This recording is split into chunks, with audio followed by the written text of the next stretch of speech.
Welcome back to Fishing with T-ravis. It was a little cloudy, but temps were in the 70s and the bass were in the spawning areas or sitting on beds, and the bite was hot. So, in this video, I'll break down what I use to catch them and my best lures for spawning springtime bass. So, let's get to it. First off, the lake I was fishing was extremely clear and had a pretty weedy bottom. Normally, it's good to throw a spinnerbait or a lipless crankbait to cover water on these shallow spawning flats, but with the weedy bottom, I decided to start off with a weightless Texas rigged worm in a bluegill color.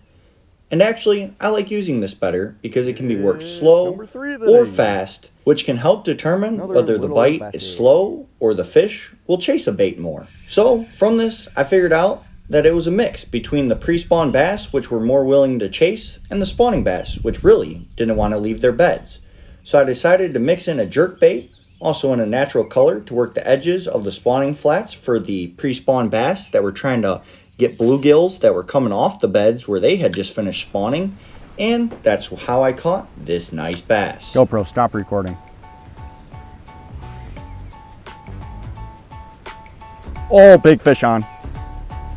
Tighten up the drag, GoPro, start recording.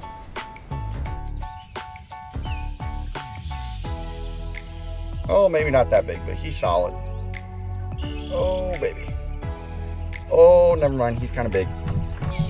Oh, come on. Come on, baby.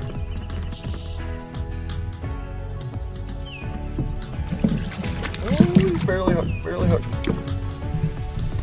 Ooh, first nice bassy of the day.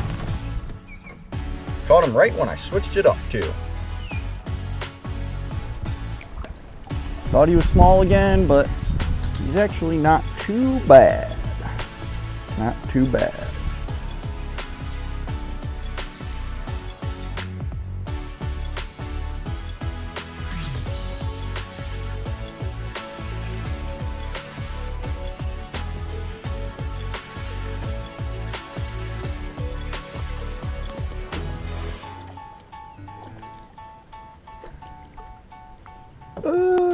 Nice bassy.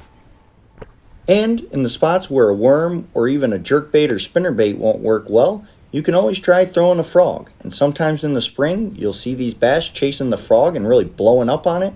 Or if it sits right above their bed, they'll blow up on it, and you can catch some big ones that way, which honestly is the best way because topwater frog fishing for bass is a blast. However, I was sadly unable to get anything really going on the frog that day.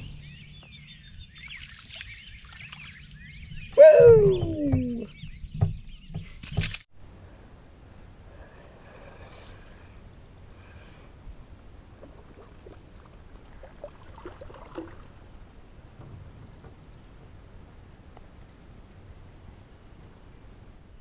So, after a little while, I even decided to try a spinnerbait to see if I couldn't get any bigger fish to bite.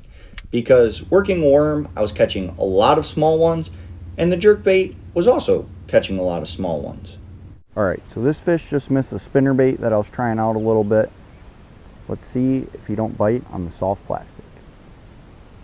He's taking it, taking it, taking it, taking it, taking it. Stop. Oh, the reel. Close bail, come on. We got him. Nice bassy.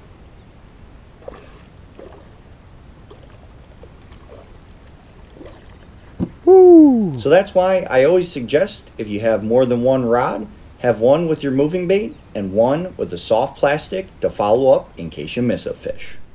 And lastly, I even threw a few different worm colors and was still rolling in the fish, showing that sometimes in the spring spawn, the bass bite is just so hot that it's just weeding through the small ones to catch some big ones.